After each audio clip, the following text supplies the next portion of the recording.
નમસ્કાર વિદ્યાર્થી મિત્રો, આપનું હાર્દિક સ્વાગત છે આપની પોતાની YouTube channel Vedant coaching classes પર। આજના વિડીયોમાં વાત કરીશું ધોરણ 9ના ગુજરાતી વિષયના પ્રથમ પરીક્ષા 2024-25 માટેનું જે બ્લુપ્રિન્ટ છે હમણાં જ લોન્ચ કરેલી છે તેની સંપૂર્ણ સમજૂતી આજના વિડીયોમાં મેળવવાના છીએ। વિડીયો પસંદ આવે તો લાઈક જરૂરથી કરજો, તમારા મિત્રો સુધી પણ વિડીયોને શેર કરો જેથી તેઓ પણ આ વિડીયોનો લાભ લઈ શકે। આ ઉપરાંત હજુ સુધી આપણી સોશિયલ મીડિયા સાઇટ્સને ફોલો ન કરી હોય તો ડિસ્ક્રિપ્શન બોક્સમાં લિંક આપેલી છે, ત્યાંથી તમે આપણી સોશિયલ મીડિયા સાઇટ્સને ફોલો કરી શકો છો। વધુ સમય ન લેતા ચાલો વિડીયોની શરૂઆત કરીએ। ધોરણ 9 વિષય ગુજરાતી પ્રથમ પરીક્ષા 2024-25 માટે પ્રશ્નપત્રનું પરિરૂપ।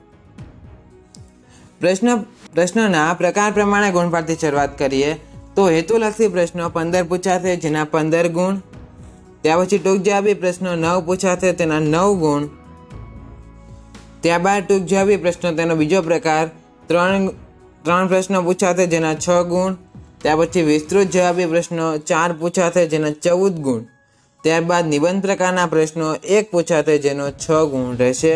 આ પ્રમાણે કુલ 32 પ્રશ્ન પૂછાશે અને 50 ગુણ પૂર્ણ થશે। ત્યારબાદ વિભાગ પ્રમાણે ગુણભારની વાત કરીએ આપણે તો વિભાગ એ ગદ્ય વિભાગ તે 12 ગુણનો છે, પદ્ય વિભાગ એટલે કે વિભાગ બી પણ 12 ગુણનો, વિભાગથી વ્યાકરણ વિભાગ તે પણ 12 ગુણનો છે અને વિભાગથી અર્થગ્રહણ અથવા તો લેખન વિભાગ તે 14 ગુણનો રહેશે। આ રીતે કુલ 50 ગુણ પૂર્ણ થશે। ત્યારબાદ પ્રશ્નપત્રનું માળખું જોઈએ આપણે, જેથી તમને ખ્યાલ આવે કે તમારું પેપર કેવું આવવાનું છે।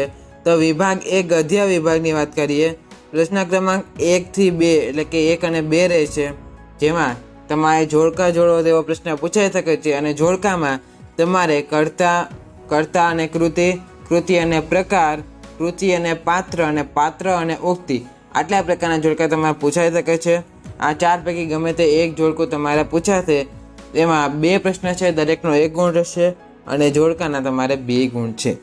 પ્રશ્ન ક્રમાંક 3 થી 4માં તમારે વિકલ્પમાંથી યોગ્ય વિકલ્પ પસંદ કરીને જવાબ લખો તેવું પૂછાઈ શકે છે અને ત્યાં તમને વિકલ્પ આપવામાં આવશે। 2 ખાલી જગ્યાઓ તમને પૂછાઈ શકે છે જેમાં દરેકનો 1 ગુણ રહેશે જેના કુલ ગુણ 2। પ્રશ્ન ક્રમાંક 5 થી 6માં તમારે આપેલ પ્રશ્નોના એક વાક્યમાં ઉત્તર લખો, દરેકના 1 ગુણ અને કુલ ગુણ 2।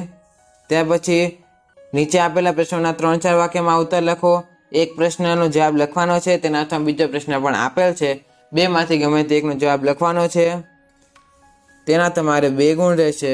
ત્યારબાદ 8 અથવા 8 મતલબ 8મો પ્રશ્ન છે, તેમાં તમારે 8 વાક્યમાં મુદ્દાસર જવાબ લખવાનો છે, તેના અથવામાં નીચે બીજો પ્રશ્ન આપેલ હશે, 2 માંથી ગમે તે એક પ્રશ્નનો તમારે મુદ્દાસર જવાબ 8-10 વાક્યમાં લખવાનો રહેશે જેના 4 ગુણ છે। ત્યારબાદ વિભાગ બી પદ્ય વિભાગની વાત કરીએ જેના 12 ગુણ છે, તો અહીં વિભાગ બીમાં પણ તમારે જે વિભાગ એમાં હતું તે સેમ વેમાં તમને અહીં પણ પૂછાવાનો છે, ફક્ત પ્રશ્ન નંબર 13માં ફરક પડશે, જેમાં તમને અહીં જોઈ શકો છો પ્રશ્ન નંબર અહીં તમને શું પૂછે છે, એક વાક્યમાં ઉત્તર પૂછાવાનું છે, પણ તે તમારે અહીં વિભાગ બીમાં પૂછાતું નથી, તેની જગ્યાએ કાવ્ય પૂર્તિ કરો, કાવ્ય પંક્તિ પૂર્ણ કરો તેવો પ્રશ્ન પૂછાશે, જેમાં તમારે કાવ્ય નંબર 1 અને 9 તેને કંઠસ્થ કરવાના રહેશે, તેમાંથી જ તમારે કાવ્ય પંક્તિ પૂર્ણ કરવાનો પ્રશ્ન તમારે પૂછાશે, જેના તમારે 2 ગુણ રહેશે। ત્યાર પછી તો તમારે તે છે 3-4 વાક્યમાં ઉત્તર લખો, 2 માંથી 1 અને 8-10 વાક્યમાં ઉત્તર લખો, 2 માંથી 1 લખવાનું છે। વિભાગથી વ્યાકરણ વિભાગની વાત કરી લઈએ તો તેમાં તમારે 16 થી 27 પ્રશ્ન ક્રમાંક રહેવાનો છે, તેમાં તમારે નીચેના પ્રશ્નોના આપેલ વિકલ્પોમાંથી યોગ્ય વિકલ્પ પસંદ કરીને ઉત્તર લખવાનો છે, જેમાં તમારે ક્રમ 1 થી 7માં બહુ વિકલ્પવાળા પ્રશ્નો પૂછવામાં આવશે અને પ્રશ્ન ક્રમાંક 8 મતલબ કે ક્રમ 8 થી 12માં માંગ્યા મુજબ ઉત્તર લખો, જેમાં વિકલ્પ નહીં મળે તેવા તમને 8 થી 12માં પૂછવામાં આવશે, જેમાં વિકલ્પ મળશે તેવા તમને 1 થી 7માં પૂછવામાં આવશે। વાત કરીએ શું પૂછાશે તો જોડણી, સંધિ જોડો, સંધિ છોડો, તળપદ શબ્દોનું શ્રેષ્ઠ રૂપ, સંજ્ઞાના પ્રકાર, સામાનાર્થી શબ્દ, પ્રત્યય, રૂઢિપ્રયોગ, વિશેષણનો પ્રકાર, શબ્દ સમૂહ માટે એક શબ્દ, સર્વનામ અને ધ્વનિ ઘટકો, આટલી વસ્તુ તમારે જે છે પૂછાવાની છે। ત્યારબાદ વિભાગ ડી અર્થગ્રહણ અથવા તો લેખન વિભાગની વાત કરીએ જે 14 ગુણનો છે, તેમાં તમારે અર્થ વિસ્તાર કરો 2 છે, 2માંથી ગમે એકનો જવાબ લખવાનો રહેશે, તેના 3 ગુણ. અહેવાલ લેખન અથવા પત્ર લેખન 2માંથી ગમે તે એક લખવાનું છે, તેના 3 ગુણ. ગદ્યાર્થ ગ્રહણ અથવા તો પદ્યાર્થ ગ્રહણ 2માંથી એક કરવાનું છે, જેના 2 ગુણ. ત્યાર પછી નીચે આપેલા મુદ્દાના આધારે આશરે 250 શબ્દમાં નિબંધ લખો. નિબંધ લેખન છે, અહીં 3 છે, 3માંથી ગમે તે એક નિબંધ લખવાનો રહેશે, જેના 6 ગુણ રહેશે.